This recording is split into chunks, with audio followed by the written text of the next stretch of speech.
Hey, Hey, girlfriend. girlfriend. I'm super excited to be talking about menopause today. I am Fleshay Hesh. I'm Jessica Neighbor, and we are girlfriends of a certain Mm, age. mm, mm. So excited to talk about this topic and fired up, frankly.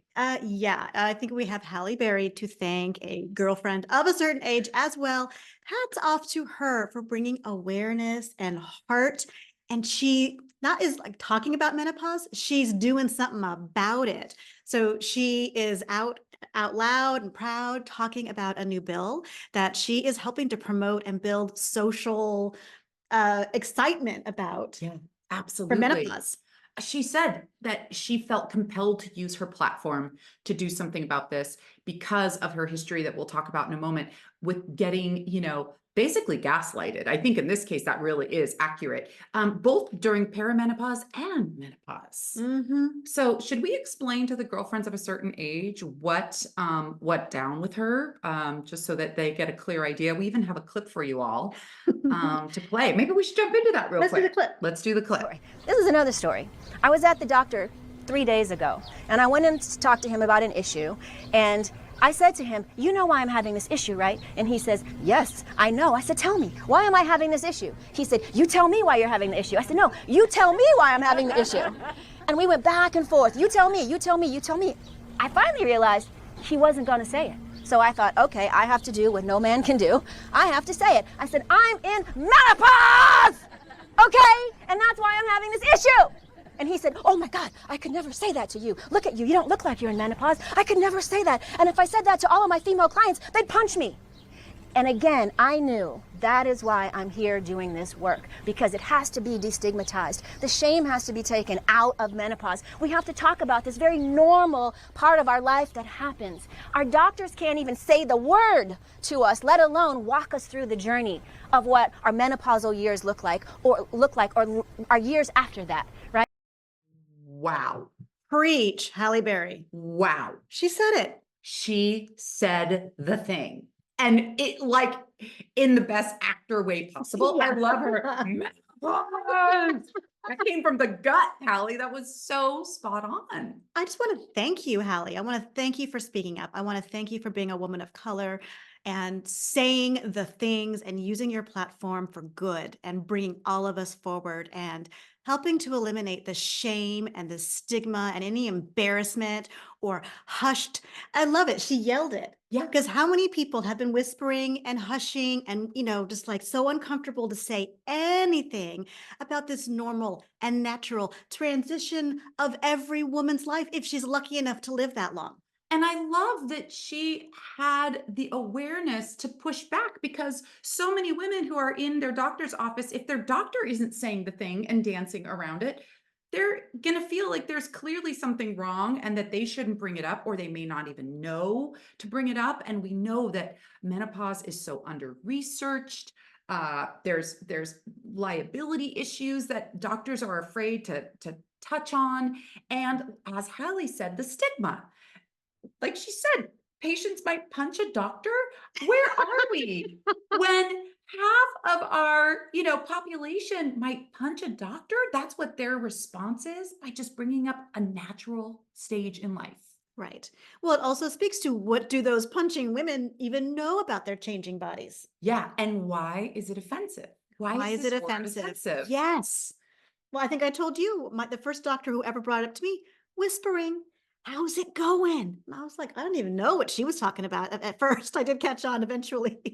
And maybe you've heard me share this story before, but my word, it My is word. time. It is time to say it. And so Hallie is doing something about it, y'all. So she is getting out in front of a bill called the Menopause Support and Awareness Act. Ladies, it is 2024, and we are just now having a bill talking about this. So let me tell you what's in it, just so you kind of have a sense, because I heard about it and I was like, well, what's actually in it? Is this Mm, going to do anything, or is it all just talk, right? Because we see those politicians behind our girl Hallie smiling and clapping, but I'm like, what are y'all putting forward? mm, So I think this is actually worth our energy. So mhm. the bill includes provisions for research, education and support related to menopause, and it establishes a grant program to support organizations working on menopause-related issues. It also requires federal agencies to include menopause-related research in their activities. So, I mean, at this point, we're dealing with the legislature. So the bill will undergo the legislative process, including committee review and potential amendments before becoming a law. You can bet that these two girlfriends are going to be giving you an update and following this. I've already created a Google alert for myself. Yes. Where the hell is this bill? Yes. And Yes. so I am so excited. Yeah. Yeah.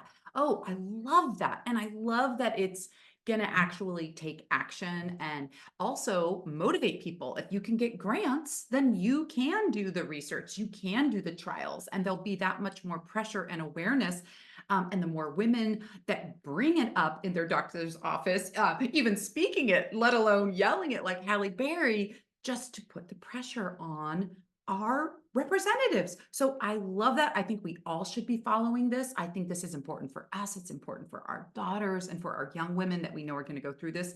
This is life-changing.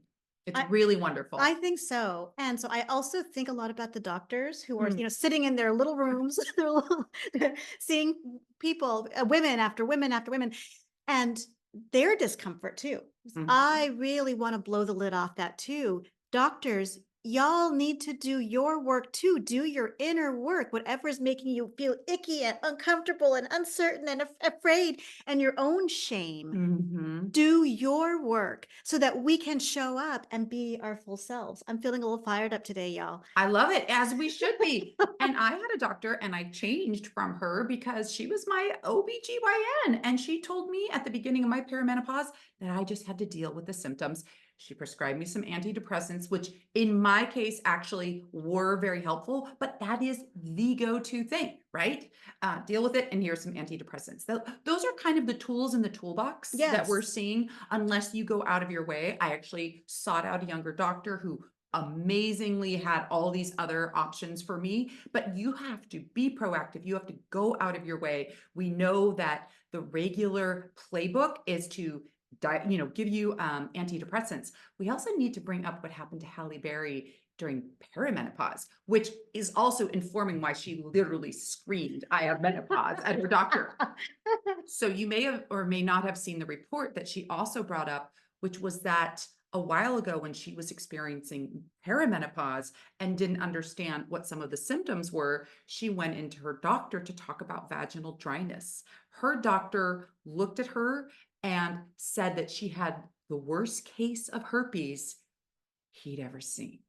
Unbelievable. On so many levels, right? Right? And this is a celebrity, but we see the bias, don't we? We see the woman bias, we see possibly a race bias, we see jumping to a conclusion that is so off. So they were more ready to diagnose an STD than to consider one of the most common things that happens during perimenopause, and that can be so alleviated easily. Yes. With lubricants or with like localized estrogen. I mean, there's so many options.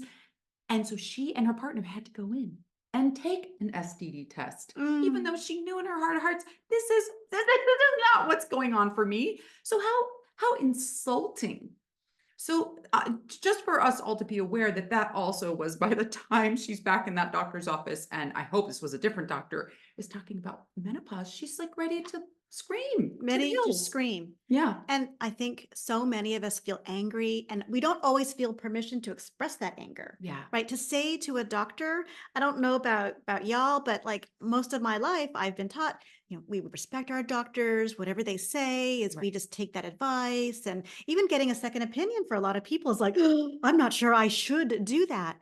And so I think so many of us, we look up to our doctors. Absolutely. And now all of a sudden we're like, wait a minute, the emperor has no clothes, y'all. They don't know what they're doing. What's under that white coat of yours? Nothing. Maybe 10 hours of training around older lady bits. I mean, honestly, this is an embarrassment for the medical community and for us as clients and patients. So I think really we all need to be better informed. We all need to remember that we are sovereign people and we can absolutely push against a doctor saying, oh yeah, I think it's this thing, I think you've got this, and to push harder and Yeah. to ask for more support or supporting evidence to back up a claim that you maybe feel in your heart is not appropriate or accurate. I love that. And I'm so sorry that she had to go through that and that millions and millions of women have to go through that every day, All the time. every year. And I mean, it's getting better with the more we're talking about it. We are starting to see that there's more coverage and that there are more studies, but we still have a long way to go. So it's bills like this that are going to really move the dial. And Halle Berry taking her platform. That is not easy Oh, as a no. celebrity to get up and say, oh, my doctor thought I had an STD and I'm screaming menopause. Like a lot of people could like totally misinterpret what she's doing, but we get it, Halle, and we have such respect for you because it's like damaging on like a cellular level of us and our bodies and what we represent and this really natural, important, and can be viewed as empowering part of our lives. We're going through a metamorphosis, y'all. We're Well going through a second said. puberty and there's a whole other identity on the other side of that we get to step into. And for this to just be so loaded down with shame, with stigma, with misdiagnosis, with women sometimes experiencing perimenopause for 8 to 10 years and suffering, going to all different kinds of specialists, being worried that they have some sort of disease when it could be so corrected. And it really breaks my heart. It really breaks my heart for those of us who have had to go through that. So I don't know. I just feel like taking a moment to just honor that. Yes, absolutely. But I'm also really pissed like you. Really pissed. Yeah, it's just not cool because here's the thing. Hmm. And I think we all know this in our bones. If men were dealing with their, what, shriveling up and getting dry and getting itchy, do you think that this would have even been happening in the 50s? No. No. This would have been top of mind. Oh, men are going through the change. Here, we got this all handled for you. And so the fact that women are just now starting to be studied as having some unique needs Yeah. is shameful. 100%. I mean, the fact that we have like a different sexual reproductive system and somehow they didn't consider that a different thing is mind-boggling. So there needs to be more research for women. There needs to be more research for people who identify as women who are transitioning. There needs to be more research for women of color. There needs to be more research, more research, more research. So I'm so excited for this bill. And I love what Flachet said. We should all be following this, right? Because oftentimes when we have a celebrity talking about it, leading the charge, it's very important. We also know in this election year that if a different president comes into power, this kind of bill may not pass depending on what is going on. So I am fired up and I think we should take this and like galvanize and help do something to move it. I learned one statistic that also I thought was just shameful, but you and I were debating about it, which is the North American Menopause Society, which is a really, really great resource, said that at least 48% of women report not feeling like they were taken seriously by their doctor around menopause, y'all. So that's half. And what was your reaction to that stat? I thought that number was hella low. I think more than 48% of women come out feeling gaslighted by their doctors. And so I just question, surveys are really hard. Sure. How do they ask it? Polling is really hard. Like we're in election year right now. And the polls are just like, oh, I know. They don't even make any sense. You can't even connect the dots anymore. Right. It's like the whole thing is falling apart. Mhm. And so I do think that number is super low. I would have guessed more like 78%. Yeah. But that's just me and my intuition. They're publishing this. You've got to keep it safe when you're publishing a major study. And I understand that. But in my bones, I feel like that's a low number. But even if it's roughly half, even if it's one, it's too many. Yeah. It's too many. There's no reason that women should be coming out of doctor's offices more confused than when they came in. And I was Yes. going to say it earlier that you were, the one thing you were offered were antidepressants and that it was helpful for you. That was the one thing offered to me on my first visit. I didn't have symptom of the first, nothing going on. And I was offered antidepressants. Wow. Just And right. Preemptively, they I offered that to you. I got pretty aggressive with that doctor. I mean, I did shame her to her face. Mhm. And I said, I'm trained as a therapist. You cannot possibly be telling me that that is what you're offering women when they first come into your office. And of course, the look on her face, first the color drained out, then she turned bright red. And then she just said, well, it's just the patriarchy. It's all I know. It's all I have in my toolbox. There you go. And so she was, if I were to guess, maybe 7 to 10 years younger than I am. Mm, And I said, well, this is, you need to learn more. mhm. There is so much more for women, and it can't be that this is the only thing. And then like maybe 2 years later, I got that letter you get sometimes in the mail saying, your doctor is leaving the practice. Mm. And I got that and I was like, well, good riddance, because I wasn't going to go back to her anyways. That's right. Yeah. So it's a good point too, that locally we can call out the doctors, we can give reviews about them, we can switch doctors to make a point. And that might put a little pressure as well. So each of us using our individual platform, I think, is very helpful. However, we can do that with our own doctors, or if we want to seek out, non-Western ways of going about this too. Just know that you have options. You always have options, but it is very confusing when you go in and the doctor won't even speak the thing, right? Yes. With so many obvious symptoms that are so overlapping, you would think that there would be some way to diagnose this, some easier way, right? And here we are all scratching our heads. So we can do better. We can do better. Just the other day, I was at my kid's pediatrician and I was looking around and there's a chart. Mm. How much pain are you feeling? Are you like, or are you like this? And you can pick the little emoji that matches how you feel, because children might need some help with that, right? And rating their pain. And there were other things about abuse and love shouldn't hurt, all these things in the office. Yeah. Not a thing. I mean, granted, it was a pediatrician's office, but I have never seen a chart about these are 25 common symptoms of menopause. I would love to see that chart. If you're experiencing any of these, point to one and we'll hook you up. I would love to see a chart with hot flash and just like with a woman completely sweaty. Like we would be like, heck yeah. One just like fog brain. You could have like some fog hovering over their head. You could have one where you're just sleepless. You could have one where you're anxious. I mean, there's so many. Don't forget itchy. Oh, itchy, right? It might be a big graph. It's going to grow. Yeah. Because the more I look this up, the more I learned there are hundreds of symptoms associated with this stage of life, and it's normal. And I just want to make sure, because I can already feel some girlfriends being like, oh, those two are just so shrill and so angry, and Halle Berry's so angry and yelling at.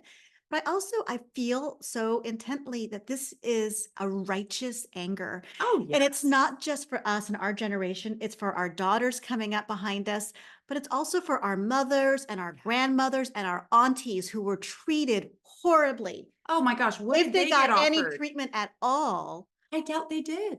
If they did, they were lucky. Yeah. Now, there are other cultures that have different approaches. So we sometimes, think that Western medicine is the best, but there's a couple of books. There's definitely the Menopause Manifesto by Dr. Jen Guntner. And she will talk about like all of these different approaches, and that there's a correlation between societies that truly respect their elders look at this transition in a much more open-minded way. When you're a youth-obsessed culture, as we are, anything that points to aging, especially for women, gets swept under the rug. So we need to see how ageism and all of these cultural biases play into this, and how on a global way, this should be something that is just, again, another stage of life, and that every woman goes through, like she does puberty, like many women do for pregnancy. And if we honored our elder women more, then this would be something that I think would have a very different approach about it. So, Mm, you're right. And I think about like pregnancy 50 years ago. It was very strangely handled, right? oh my gosh. Husbands, partners were parked in the other room, getting drunk or doing whatever they're doing, if they're even there. The mom gets knocked out. Then they just do whatever they got to do surgically to get that kid out That's without the right. mother's participation or help, in which her body is naturally designed to participate and do the most of the work, Yeah. actually. And then I fast forward to now, Mhm. and I felt so much support as a pregnant woman. Like, oh, my hormonal issues, my Yes. emotional issues, all the body changes. Oh yeah, that's normal. That's normal. Here's an article on that. It was amazing how much information and support I had that entire process, even after having my kids. And now, 10 years ago, nobody was talking about what brain fog, the depression you get after you have a baby. Postpartum. Postpartum depression now is an open conversation Yes. both times. How are you feeling? Are you Yes. having any of these symptoms around postpartum depression? They said the word. So Yes. what the way it changes is us. Yeah. The change that you and I are talking about doing, we have to just see it all the way through. Halle Berry has to see it all the way through. Each of us has to see it all the way through. We demand more, we expect more, and if we don't get it, we go to where it is. And so like right now, I'm on the search for a new fabulous doctor. So girlfriends, if you are in the Bay Area, San Francisco Bay Area, and you got a name for me, please send it my way. I am looking for an open-minded female doctor who is going to be on this journey with me. Well, that is so important. I have one. I'll talk to you about it later. And I think that you also were bringing up the idea that, oh gosh, I'm having a brain fog moment as well. You were just That's all good, y'all. Welcome Hey, to it. welcome to it. Welcome to it. We're just keeping it super real. I don't know. Whatever I was going to say, I'll come back to, but Yeah, we can always add it in later. Check our notes below because the show must go on and brain fog is real. I love you. I love you too. I love you for that we can be ourselves and that we've made this platform where this stage of life is celebrated. Indeed. We're It's celebrated. celebrated, it's honored, it's normalized. And we're not sitting here saying rah, rah, rah, perimenopause and menopause are easy. Believe me, we've both had our different, issues. But I do think the way we think about it as a society, it reminds me of sex positivity, right? It reminds me of body positivity. So the more that we can be out in the open about it, the more that we'll normalize it. I mean, think about as a little girl how hush hush periods and menstrual cycles were. Yes. Why are we going through this as grown ass women all over again? I get why Halle just like had that primal roar going on because it's like this is normal. Why are we feeling like the crazy ones for just having our body do what our bodies do? We should be able to trust our bodies and know that our bodies know what they're doing and that if there is something that we're struggling with, that there's help for us. Oh my gosh, I just got a contact high from your like that beautiful, like it's like rage, but Yeah. articulated. Yeah. And I think that's what our girl Halle was doing. And it is one of the gifts of this stage of life. That's been my experience of like my righteous anger and not tolerating things anymore and Right. speaking up for myself. And honestly, not really caring how I look to others. I don't care if you think I'm angry or shrill or difficult or whatever. Yeah. I don't care because I'm busy taking care of this vessel Yeah. and my loved ones and my beloveds and like not having nonsense in my life. No. And this, what Halle had to deal with was nonsense. Nonsense. No woman should have to deal with that. And we know so many women do. And we each have our own stories. I think every woman probably has a story. If you don't, you are one of the lucky few. So that is true. I had an aha moment of what I was going to say when you were talking about all the pregnancy options we have now, midwives, doulas. I had a doula for my first baby. It was a huge help for me. I just thought we need menopause doulas. Oh, okay, guys, I'm a business coach. Take that and run. Oh my gosh, what a beautiful idea. We need tens of thousands, if not millions, Yeah. of menopause doulas. Yeah. Yeah. We need women who specialize in our second spring, our second puberty. It's a hard one. It's a roller coaster. And if we can't go find an official one, maybe we make it up or we seek out our community of like-minded women. I know when I was going through it, I was chatting up everyone. I was frankly asking people, are you going through menopause? Have you gone through menopause? I needed that. I Oh, me needed to hear it too. more. Well, in this stage of life and being in the Bay Area, almost all the moms I know, we're all of the same age, we're all older moms. Yeah. It's like so easy to find women. Now, finding the ones who are willing to talk about it, but for me, it's a good litmus test. Mm. So, oh my goodness, I think I'm just having a hot flash. You've been there? Oh no, no. I'm like, okay, not my girl. I'm gonna put her over there. Go be happy. Go, you Right. do you. You're Right. not my person. No. But then the ladies who want to stand around with me, I had this happen at a soccer practice. I was waiting for my kid who was at soccer. A bunch of moms walking the track. Mhm. And I hardly knew these ladies. We're new on the team. And I was just like, is anyone up for talking about perimenopause? I will tell you, by the time we finished like the seventh, we were hugging, we were crying, we've been texting each other resources. One woman had just started some new vaginal cream she was texting us about. It was the most amazing thing. This friendship just boom blossomed. I love it. And now I see them, we're high-fiving each other, talking about our updates on the vaginal cream or whatever the thing is. This is the world I want to live in.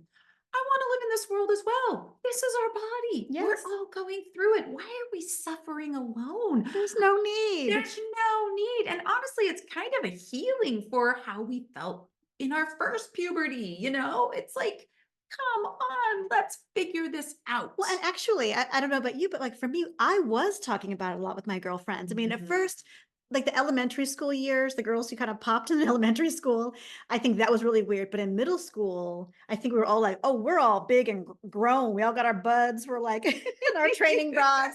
Let's talk about it. Did you get yours yet? Oh, how was summer vacation? Did you get your period? I mean, we were talking about it. And then like the used up copies, Are You There, God? It's me, Margaret. Right. I still haven't watched that movie. I want to watch that I want to watch that movie. movie too. Or the book, Our Bodies Ourselves. Did you ever get that book? It was a really great book that came out about your body. I remember think my mom giving so. it to me after I had my period, which was a great Well, experience. I think I bought it for myself maybe in college. Mm. When that's when I kind of had my epiphany and my awakening. Mm. And it was only because I became a health and sexuality peer educator when I was a student at Berkeley. And I was like, wait a minute, I have to sign up and apply for this special program to learn about all this amazing stuff about my body and different bodies around sexuality. This should be required. Yeah. And like my kid maybe just did his second or third module in like the school sex talk. Mhm. Oh my goodness, I have so much supplementing that I'm doing because I'm like, oh, okay, all right, we're still not there yet, but okay. Yeah. But yeah, we need to be talking about it, all of it. All of it. All of it. It's just normal and natural. We don't have to be embarrassed. We don't No. have to hide. No. We don't have to be ashamed. We can be loud and proud. And if you don't want to fly your freak flag like Halle Berry or like us, you do you, but find the people in your life where you can be yourself and you can relax and you can have a laugh about it. Yeah. You can cry with You can them. cry. You can rage and then cry and then laugh hysterically, and it's time to shake off the stigma, right? You're not hysterical. There's nothing wrong with you. No. And maybe you do need some medical support and that's available to you. And you should be able to seek that out and explore it and try it on shame-free. I love that. And I think we should carry on our discussion in our Substack community. Come join us. It's a free group on Substack under the same name, Girlfriends of a Certain Age. Let's keep each other informed. Let's share our good doctors. Let's share books like Menopause Manifesto by Dr. Jen Guntner. Let's share these latest reports by Halle Berry. This is how we're all going to be able to do our part in this. It doesn't just have to be the celebrities and the politicians. So I look forward to continuing that discussion over in our Substack. Absolutely. And share this episode with a girlfriend who you know needs to hear this message, because that's how we bring each other forward. Maybe you're not comfortable to have that conversation with her, but you know she's got some stuff going on. Let us talk to her about it. Yeah, She will yeah. love you forever. She will love you forever. And we will continue to update this as things continue on. So, girlfriends, thank you for letting us just roar today along with Halle Berry. She really motivated us. And we thank you for hanging out with us and listening to us. And hopefully this is resonating with you. Absolutely. Hit the like button if you got something good here, and we'll see you next time. Yeah. And when you Oh. like and subscribe, by the way, it does amplify our voice to other women. Yes. It's such a small thing. And I know you hear so many people request that, but it truly makes a difference in how many more women can hear this episode. So hook us up. Okay. Well, on that extra note, Bye. bye.